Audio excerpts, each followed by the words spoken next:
M0FXB, welcome to my channel. So we're just playing around here with this UM24C volt and amp meter. So I got it because I like gadgets with color screens, and it's a voltmeter, amp meter, and that's what us hams like to play with. I got the one from eBay. It was £15.99. Has a black thing, but a black covering, but same thing. And there, just to let you know, there is USB Type C in mine, and a micro USB, and another Type C out here. And then we've got 4 buttons. There's 4 buttons on my device, and I'll just quickly show you the different pictures so that you could. There is an app, and apparently it does work on iOS. If I go by this picture, that is. And that you can get the one with Bluetooth. I didn't, but I wish I did now. But anyway, and there is PC software. So here's a few more pictures. So I like the look of it. I'm glad I've got it. I'm going to have fun tinkering with it, and that's what we do. So eventually I found myself going to a, let's have a look here, a website here. I'll put the link in. It's actually a forum about the device and probably other devices. And when I scrolled down, there was the link to PC software, which again I'll put into the link. And I've not even used this. So I got myself to this page, and then I saw here UMC PC software. Now I like this. I'm going to read this. It's the instruction manual, so I'll click that now as well. Accept their things. Download. Although I get these errors, it is printing off, and I've got I've clicked. Let's have a look here. The software, and it looks like that could be the APK. So I might put that on my phone. There's 2 ones here: UM meter and Rui Deng. So hopefully one of these will open up. Factory technical data and aerial Unicode TTF. Don't know what that is yet. I'm sure there's going to be a firmware file here. So let's go back to one thing at a time. We'll quick look at the manual. See how good that is. So yeah, it's in English. You can see some sort of graph there for amps and volts. The usual. You can read the volts straight away.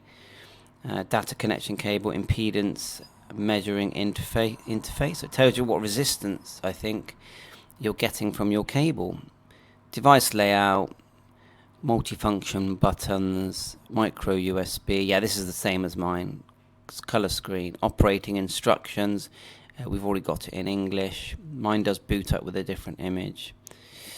And there's quite a few here. It's even got temperature, accumulated energy, capacity. So I think if you've got your device on charge, it will tell you how much you've drawn, and it will give you a figure.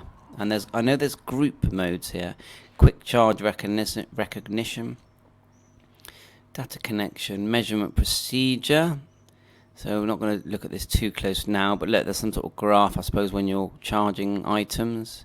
Yeah, you can set the brightness, how long the screen stays on, and centigrade or Fahrenheit, I would guess. And then the PC control software, which we're about to run. I'm sure it looks very funky. So yeah, it looks good. It's a good manual. I'll put that link in the description as well. And this is what it looks like when it opens up. And yeah, we are going to have to select the port. So I better get myself a lead and plug it into the PC in a second. I might do that. Now let's run it first.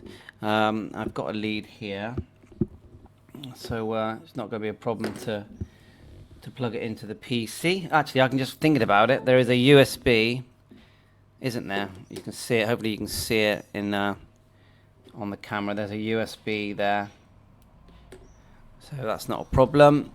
Right. Yeah. Oh, yeah. It does look very nifty. The program. You can disconnect. You're basically seeing what you're seeing on the device. You're seeing it on the computer, and you've got graphs and things. And remember, I've never used this, so this would be what the app looks like here. So we'll do a separate video on the app. So let's run the software. So here's the zip that I downloaded, and we're just going to double click here. Normally I put it in a file, but I'm just going to run it for now. Run this. Wonder what this NIDIST ID is. I wonder if we even need that. License bin. So is that a firmware thing? So, okay, I shouldn't have clicked out there. Let's have a look. Right, it's running. So, okay, yes. So all these links will be in the description. Just going to go next. Like so. Accept. We never know what we're accepting, do we? So, disable Windows Fast Start to prevent problems installing or removing the hardware. I don't really want to do that. Next. Adding or changing. I'm just going to click next. Right, hopefully it won't be too long. And then I'll plug it in and then we'll quickly look at the settings and then we're done on this video. So I'm going to plug it into my computer and let's see if I can get my camera on that a minute. So okay, we're back and we're going to see if we can boot up this program. I did see it somewhere. It's not in my usual start. I saw it somewhere here. There it is there. So we'll pin that to the taskbar. Pin to taskbar. There you go. But for now, there it went there. But let's double click it. I'm not seeing nothing in the device manager, so let's see what comes up. Right, well there it is. So let's just move this out of the way. We have the software. Now we want to connect. And it's turned on. Well, it says connected. What's this thing here? Refresh. Not letting me do full screen yet, but at the moment, let's just push this button. Let's plug something into it and see what happens.